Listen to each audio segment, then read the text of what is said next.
Hi everyone. In this video, Mark will show you how to use the PPL components of ProMass HR. He will compare the differences between processing with ProMass, PPL, and ProMass HR, and show you how to automate that processing. We'll also look at what happens when you tweak certain ProMass parameters and how that affects your results. Reference our ProMass HR Quick Start Guide to see more information about using the software. If you have ProMass HR, you're going to have that extra tab on the software in the ProMass setup screen called PPL. So if you look at this PPL screen, you see there's like three choices. And if you have non-HR ProMass, so if you have ProMass Standard, you basically are running without any PPL processing. It's all using the ZNova charge deconvolution algorithm. The other option you have is this middle option where we're using the resolution enhancement features of ProMass HR. So you're using PPL to basically improve the resolution of the data and then take that sharpened data and put it back into the ZNova program. And then if you go over here to the third option, it's going to be all PPL. So you're going to either be doing de-isotoping or you're going to be doing PPL charge deconvolution. With HR, you can do any of three of these different options.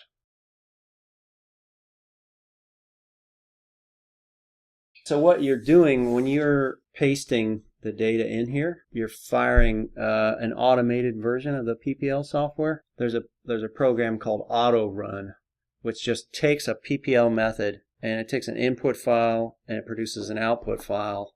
And ProMass just feeds it the input data, waits for it to process, and then takes the output file and then just puts it in the ProMass report format. So when I say paste, that's what it does. You can see everything should look the same. In the process of doing de-isotoping, it's actually doing charge deconvolution. So you can see, just like with regular ProMass, right, I have these charge states. Can't remember which ones these are. This is probably, what, 9, 8, 7, 6. It's just the algorithm is a bit different. Like ProMass uses the multiplicity of the charge states to figure out what the charge states are, whereas PPL, de-isotoping, uses the spacing between the peaks to figure out what the charges are. So if you look at our raw data, right, the spacing between the isotope peaks, how many mass units that is, basically tells you what the charge is.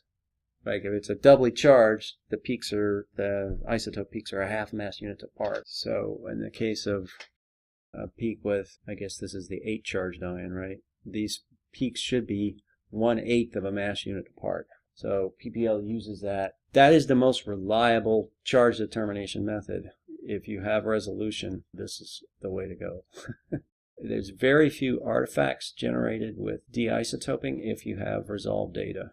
The only artifacts are from the incorrect molecular formula estimate, generally. Obviously, you won't be doing this manually, so you will want automation. We can use the same data file, which is just the 24 base oligo that we run all the time here, and we can punch that through the sample list, just like we do all of our LCMS runs, and just use the de-isotoping method. So in the ProMass folder, in that same test data folder, there's a PPL test sample list, and it is all set up to process data. The good thing about this data set is it shows the user just exactly what they got to enter to get this to work. So in this case, it gives you a processing method out of the box that works on this data. It gives you the sequence, and then it gives you a parameter file that's been optimized for this data set with the correct PPL de-isotoping method and everything. So if we just run this, you'll see, like when we run it now, every time the PPL does a de-isotoping method, it'll pop that PPL screen up in the background. So yeah, here's my result, and it looks just like a regular ProMass output. The only difference is now we get 3 decimal places on the output mass. And in this case, we told it to look for impurities. We told it to look for all possible subsequences of this sequence that we put in. So it's going to look for any possible cleavage product from that sequence. And the good thing about exact mass is we can, because the mass accuracy is so good, we don't get a lot of false positives doing this because we set our tolerance window very narrow in our ProMass method. So you can see all of these masses are within, in this case, less than 2 parts per million of all the impurities that were found in here. And I was just going to show you, so it's a little bit different. Now, when I'm setting up my reporting parameters, normally for mass tolerance, I would have this set to average mass. When we're doing de-isotoping, we select monoisotopic mass, and then we would also set a mass tolerance here that would be commensurate with the accuracy that we have on the instrument. So we have this actually set at 0.001%, which is 10 ppm, which is actually quite wide for the Orbitrap. But I mean, typically I think we have it set to 5 ppm or less. Just depending on how good our calibration is. The other thing, we tend to set this minimum tolerance to 0 now. Because our accuracy is so good, we don't need this set to anything other than 0 generally. And depending on the application, we have this minimum intensity set. We use this software a lot for metabolite ID, and I set this to something non-zero because I don't want to find every little tiny thing in the data. So I tend to set this to something that is like 0.1% of what my main peak is. In the case here, I have 5e to the 7. So if I wanted to set a 0.1% threshold, I could set that to 5e to the 4, which is I think what I have. Yeah. If I set it to 0, let's just see if we find anything different. We might find a few more things.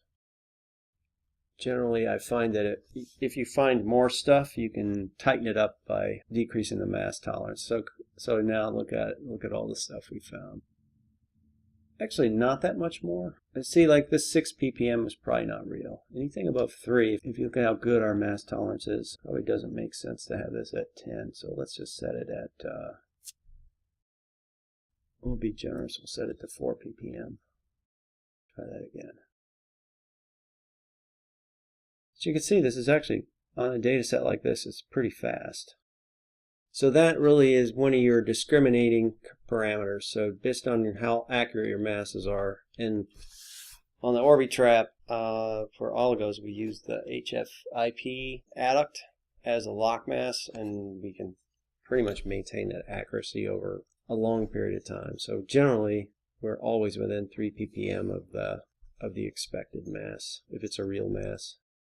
So in this case, we found n minus 1, 2, 3, 4, 6, 7, 8, 9, 10. We found the first 10 n minus peaks.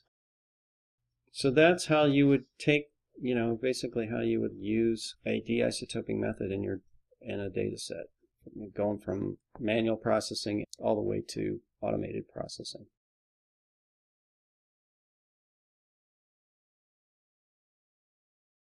So I'd run the ProMass, normal ProMass charge deconvolution, and then I ran the version where we take it through PPL and sharpen the peaks.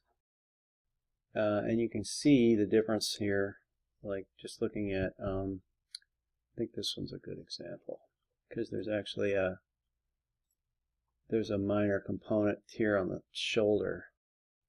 And look at the sharpened data, looks quite a bit better. It's regular ProMass, and this is ProMass HR with the PPL reconstruction.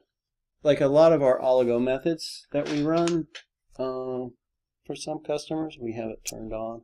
And we use it on some of the oligos where the masses are really close together, then we can't resolve them very easily. So similar, if I go to ProMass now and just kind of restore a set of default parameters, and I paste in that myoglobin spectrum that I was working with. All right, this is what I would get with regular ProMass, which looks pretty darn good. I could then apply that new method, sharp.